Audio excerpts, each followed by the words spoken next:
নমস্কার বন্ধুরা, বন্দনা রান্নাঘরে আপনাদেরকে স্বাগত জানাই। আজ আমি আপনাদের সাথে খুবই কম সময়ের মধ্যে ঝটপট বানিয়ে ফেলতে পারবেন এই রকমই একটা মুচমুচে আলুর চপ তৈরির রেসিপি শেয়ার করছি।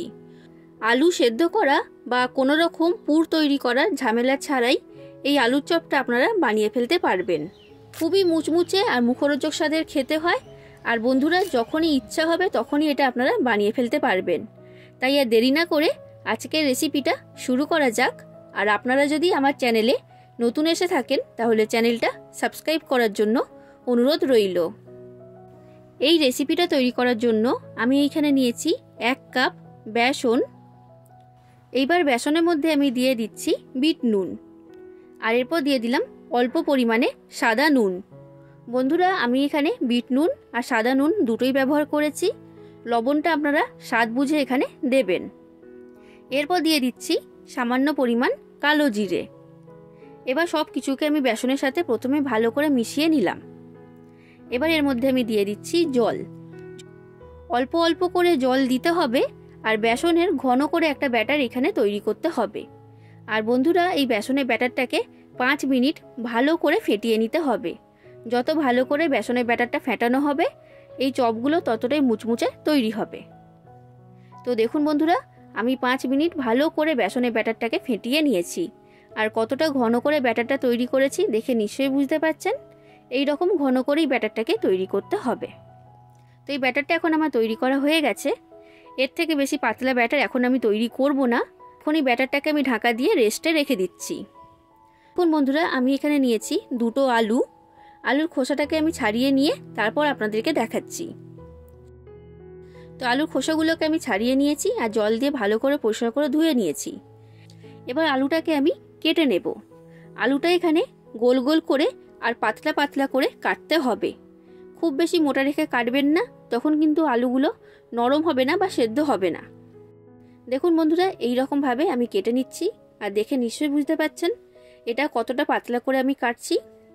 এইভাবে আমি সব আলুগুলোকে কেটে নিয়ে তারপর আপনাদেরকে দেখাচ্ছি। আমার এখানে সব আলুগুলো কাটা হয়ে গেছে। আর কতটা পাতলা করে কেটেছি সেটাও আমি আপনাদেরকে দেখিয়ে দিচ্ছি। দেখুন, খুব বেশি মোটা কিন্তু আমি রাখিনি। খুব বেশি মোটা রাখলে আলুগুলো কিন্তু নরম হবে না, শক্ত থাকবে। তাই পাতলা করেই কেটে নিতে হবে। এইবার এই কেটে রাখা আলুগুলোকে আমি জল দিয়ে ভালো করে পরিষ্কার করে ধুয়ে নেব।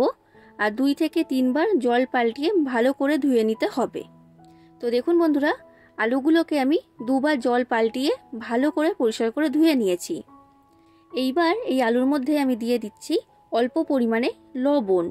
খুব বেশি লবণ দেবেন না, অল্প করেই লবণটা এখানে দিতে হবে। লবণ দেওয়ার কারণে আলুর মধ্যে লবণের পরিমাণটা ঠিক থাকবে। আর আলুগুলো কিন্তু খুব তাড়াতাড়ি নরম হয়ে যাবে বা সেদ্ধ হয়ে যাবে। তো আমি ভালো করে লবণটা আলুর গায়ে মাখিয়ে নিয়েছি। এবার আলুর মধ্যে যে জলটা রয়েছে সেটাকে ভালো করে ঝরিয়ে নিতে হবে। তো সেই জন্য আমি এখানে একটা ঝুড়ি নিয়েছি। এবার এই ঝুড়ির মধ্যে আলুগুলোকে আমি রেখে দিচ্ছি। এইভাবে যদি আলুগুলোকে ঝুড়ির মধ্যে রেখে দেওয়া হয় তাহলে আলুর মধ্যে যে এক্সট্রা জল রয়েছে সেটা খুব ভালো মতো ঝরে যাবে। তো এখন আলুগুলোকে আমি সরিয়ে রেখে দিলাম। এবার যে বেসনের ব্যাটারটা আমি আগে তৈরি করে রেখে দিয়েছিলাম সেই ব্যাটারটা আমি নিয়ে নিয়েছি। ব্যাটারটা আগের তুলনায় এখন খুব ভালো মতো সেট হয়ে গেছে, দেখে নিশ্চয়ই বুঝতে পারছেন। এইবার এই বেসনের ব্যাটারের মধ্যে আমি দিয়ে দিচ্ছি চালের গুঁড়ো। আমি এখানে বড় চামচের 2 চামচ চালের গুঁড়ো দিয়েছি। চালের গুঁড়ো দিলে এই আলুর চপগুলো খুবই মুচমুচে তৈরি হবে। এরপর দিয়ে দিলাম সামান্য পরিমাণ হলুদের গুঁড়ো। এরপর দিয়ে দিচ্ছি লঙ্কার গুঁড়ো। আপনারা যতটা ঝাল খেতে পছন্দ করেন সেই অনুযায়ী এখানে দিয়ে দেবেন।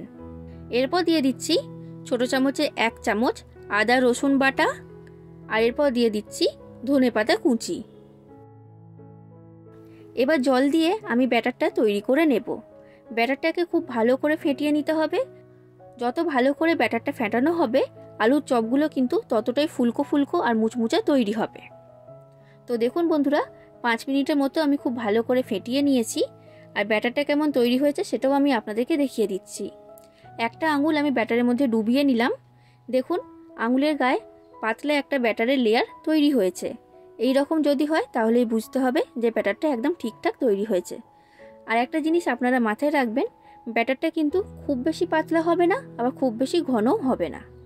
এরপর দেখুন বন্ধুরা, আমি গ্যাসের মধ্যে কড়াইতে সাদা তেল গরম হতে বসিয়ে দিয়েছিলাম। তেলটাকে খুব ভালো করে আমি গরম করে নিয়েছি। এবার এই গরম তেল আমি 2 থেকে 3 চামচের মতো এই ব্যাটারের মধ্যে দিয়ে দিলাম।